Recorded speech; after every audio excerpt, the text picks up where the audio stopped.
নমস্কার, আমি তনুশ্রী। আজকে আমি আপনাদের সঙ্গে শেয়ার করব সাবুর পাঁপড়। কিন্তু সাবুর কোনো ভেজানোর ঝামেলা ছাড়াই সাবুর পাঁপড় বানিয়ে দেখাবো। খুব সহজে হয়ে যায়, আর দেখলে নিশ্চয়ই বুঝতে পারছেন কতটা মুচমুচে হয়েছে সাবুর পাঁপড় আমার। আর আপনারাও এভাবে বানিয়ে নিতে পারেন, একদম ইউনিক ভাবে বানিয়ে দেখাবো আমি। চলুন দেরি না করে দেখে নেওয়া যাক আমার আজকের ভিডিওটি। সাবুদানার পাঁপড় বানানোর জন্য এখানে একটা কাপ নিয়ে নিয়েছি, চা খাওয়ার কাপ। এই কাপে মেপেই আমি সাবুদানার পাঁপড় বানাবো। এখানে মিডিয়াম সাইজের যে সাবুদানাটা হয় সেটা নিয়ে নিয়েছি। আপনারা ছোট বড় যেরকম খুশি নিতে পারেন। এখানে 1 কাপ সাবুদানা নিচ্ছি, আর আপনারা 100 গ্রাম সাবুদানাতে আপনারা 100 পাঁপড় বানাতে পারবেন। এখানে আমি 1 কাপ সাবুদানা নিয়েছি, দেখবেন প্রচুর পাঁপড় হবে এখানে। এই সাবুদানাটাকে আমি কিন্তু ভেজাবো না। এই সাবুদানাটা নিয়েছি, এটা আমি এখন হালকা গরম করে নেব। এখানে একটা ফ্রাই প্যান বসিয়ে দিয়েছি, এই ফ্রাই প্যানটা গরম করতে দিয়ে দিয়েছি। এই ফ্রাই প্যানটা গরম হয়ে গেছে, সাবুদানাকে হালকাভাবে আমি একটু জাস্ট এভাবে গরম করে নেব, যাতে একটু মুচমুচে হয় সাবুদানাগুলো, সেই কারণে। আর আমি একদম অন্যরকম পদ্ধতিতে আপনাদের বানিয়ে দেখাবো, খুব সহজ পদ্ধতিতে। আপনারা বাড়িতেও বানাবেন এভাবে, দেখবেন খুব ভালো হবে পাঁপড়। এভাবে মিডিয়াম ফ্লেমে রেখে সাবুদানাটাকে আমি 1-2 মিনিট এভাবে শুকনো ফ্রাই প্যানে ভেজে নিচ্ছি। এবারে গ্যাসের ফ্লেমটা অফ করে দিচ্ছি, আর সাবুদানাটাকে আমি একটা প্লেটের মধ্যে নিয়ে নিচ্ছি।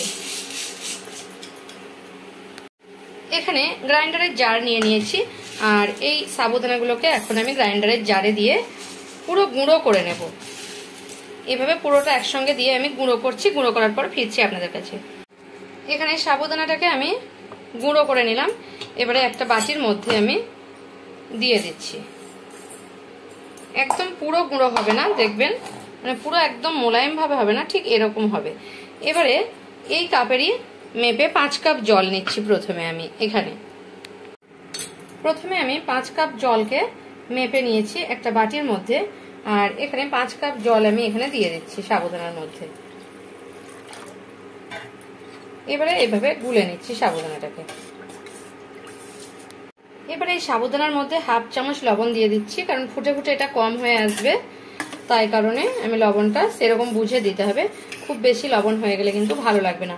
আর 5 কাপ আপাতত আমি জল দিয়েছি, যদি দরকার হয় আবার আমি জলটা ব্যবহার করব। যদি ফ্রাই প্যানে দেওয়ার পরে দেখি যে বেশি হয়ে যাচ্ছে, শুকনো হয়ে যাচ্ছে, তখন এবারে আমি এটা নিয়ে গিয়ে ফ্রাই প্যানের মধ্যে দিয়ে দিচ্ছি।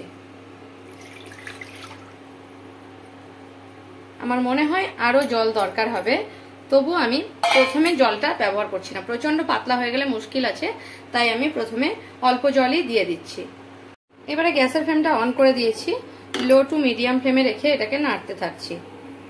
দেখুন দেওয়ার সঙ্গে সঙ্গেই একদম পুরো মোটা হয়ে আসতে শুরু করেছে।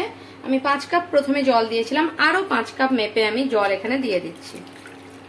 মোটমাট আমার 1 কাপ সাবুতে 10 কাপ জল দিয়ে দিলাম। এবারে আমি এটাকে মিডিয়াম টু লো ফ্লেমে রেখে ফোটাতে থাকবো আর নাড়তে থাকবো। দেখুন দেখাচ্ছি, ধীরে ধীরে ফুটতে শুরু হয়েছে সাবুদানাটা। এবারে এভাবে নাড়তে থাকতে হবে, মাঝে মাঝে নেড়ে দেবো, নইলে কিন্তু নিচে লেগে যেতে পারে। এখন মিডিয়াম ফ্লেমে দিয়েছি আমি গ্যাসের ফ্লেমটাকে, এভাবে নাড়তে থাকছি। দেখুন এগুলো হতে কিন্তু বেশি টাইম লাগে না। আমি 5 মিনিট পরে দেখাচ্ছি কতটা আমার মোটা হয়ে এসছে। ধীরে ধীরে ধীরে ধীরে আমি নাড়ছি, আর দেখুন অনেকটা মোটা হয়ে এসেছে, জলটা অনেকটা শুকে এসেছে। এভাবে মাঝে মাঝে আমি নেড়ে দিচ্ছি। এবারে দেখুন কেমন ভাবে ফুটছে সাবুদানাটা। এবারে কিন্তু আমি নাড়তে থাকছি, আর এটাকে একটু ফুটিয়ে নিতে হবে। এখন পুরো পাতলা আছে, আমি আবারও দেখাচ্ছি 7 মিনিট পরে।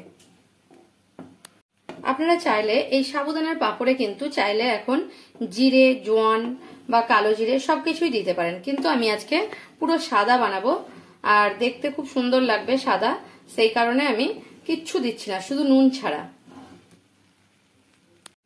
এখানে আমি আপনাদের একটা জিনিস দেখাচ্ছি। দেখুন যখন আমি গুঁড়ো করেছিলাম সাবুটা একটু দানা দানা ছিল, কিন্তু এখন পুরো এই এক একটা রয়ে গেছে, এগুলো চলে যাবে, পুরো একদম সবকিছু গলে গেছে। এবারে 10 মিনিট হয়ে গেছে, আর মিডিয়াম টু হাই ফ্লেমে দিয়েছি এখন লাস্টে। এবারে আমার এটা কিন্তু তৈরি হয়ে গেছে। এটা একটু ঠান্ডা হলে তারপর আমি পাঁপড়টাকে বানাবো, কারণ এত গরম আছে, গরম কিন্তু দেওয়া যাবে না। আর এটা একটু ঠান্ডা হলে এর থেকে মোটা হয়ে যাবে একটু, তাই আমি এখন নামিয়ে নিচ্ছি। গ্যাসের ফ্লেমটা অফ করে দিচ্ছি আর গ্যাস থেকে নামিয়ে আমি একটু ঠান্ডা হতে দেবো এটাকে। একটু ঠান্ডা হলে ফিরছি আপনাদের কাছে। এখন সাবুটা আমার ঠান্ডা হয়ে গেছে, দেখুন এভাবে ভালোভাবে এভাবে একটু খুন্তির সাহায্যে নিয়ে নিচ্ছি। এবারে আমি হাতার সাহায্যে একটা হাতা নিয়ে নিয়েছি আর হাতার সাহায্যে এভাবে একটা প্লাস্টিক নিয়ে নিয়েছি। দেখুন প্লাস্টিকের উপরে আমি কিন্তু একটা মাদুর নিয়ে নিয়েছি, তারপর প্লাস্টিক নিয়ে নিয়েছি ডবল করে। তারপর আমি পাঁপড়গুলো এক সাইড থেকে দিতে থাকবো, ঠিক এভাবে দেব। এভাবে দিয়ে তারপর আমি একটু পাতলা করে দেব, এভাবে এভাবে পাতলা করে দেব। এভাবেই আমি সব পাঁপড়গুলো এভাবে দিয়ে নিচ্ছি। তারপর রোদ্রে শুকিয়ে দেবো। একদিন রোদ্রে শুকালেই কিন্তু পাঁপড়গুলো পুরো শুকে যাবে। দেখুন এভাবে পুরো পাঁপড়টা আমি দিয়ে নিচ্ছি। এবার দেখুন আমি সব পাঁপড়গুলো দিয়ে নিয়েছি। এবারে মাদুরটাকে ধরে, এর প্লাস্টিকের নিচে মাদুর দিয়েছি কারণ মাদুরটাকে ধরে আমি রোদ্রে দিয়ে দেবো। আর রোদ্রে একদিন রোদ্রে আমি শুকিয়ে নেব। তারপর শুকানোর পরে আমি ফিরছি আপনাদের কাছে। সাবুর পাঁপড়গুলো আমার শুকনো হয়ে গেছে, আমি এখন তুলে নিয়েছি একটা থালার মধ্যে। আর এগুলোকে মাঝে কিন্তু একবার উল্টে দিয়েছিলাম।